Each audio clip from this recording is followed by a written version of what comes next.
The weather was extremely horrible, strong rain and thick fog.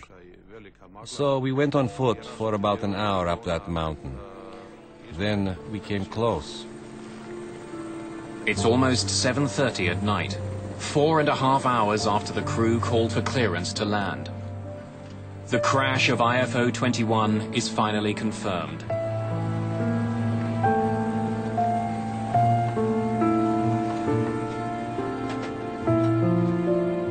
The news races from Dubrovnik to America.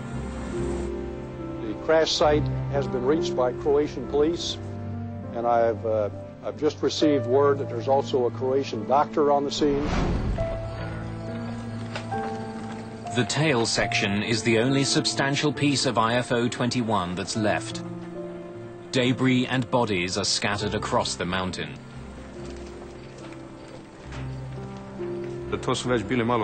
These were hard moments, as we were walking over the boulders, not knowing if we're going to step on someone's body.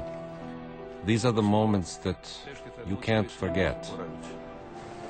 Then, almost miraculously, police make a heartening discovery. Inside the tail section, they find a survivor.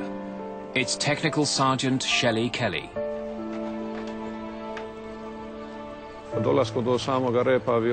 As we arrived at the tail section, one policeman went inside and found the body of a stewardess, and he tried to help. That was our hope. We wanted to help.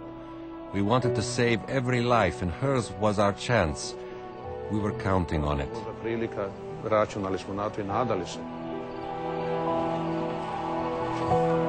In the darkness, they realize that Kelly needs immediate medical attention if she's going to survive.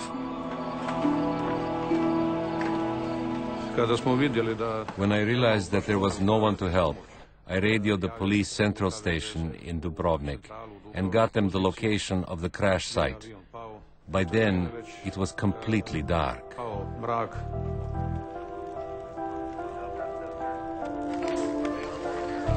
St. John's Hill is alive with close to 100 Croatian policemen and military.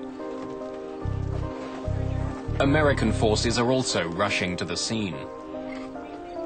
Enormous rocks and treacherous conditions make the wreck site difficult to reach. But there are also remnants of the recent war. Mike Canavan is in charge of the U.S. crash recovery operation. I met a Croatian major. He told me that he was going to be the guide that would take us up to the top of the mountain.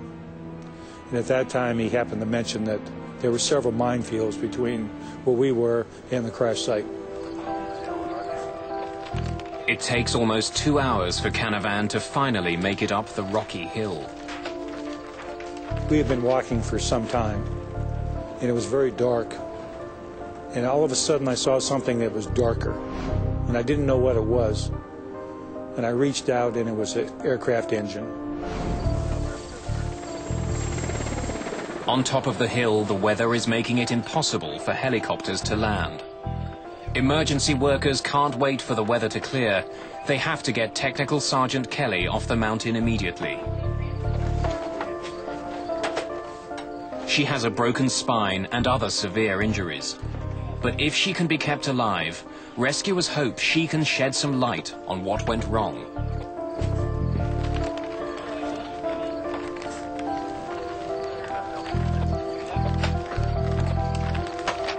With Kelly off the mountain, the search for other survivors continues.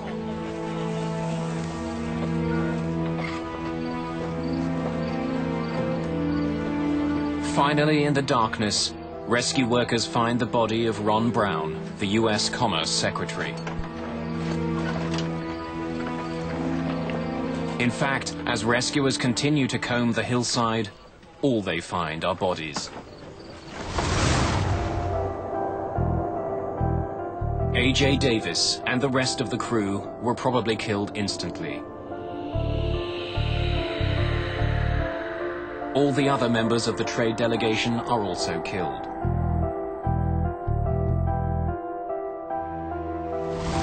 As dozens of emergency workers continue their grim search, a call comes from Dubrovnik. Technical Sergeant Shelley Kelly is pronounced dead in the ambulance en route to hospital. No one has survived the crash of IFO-21.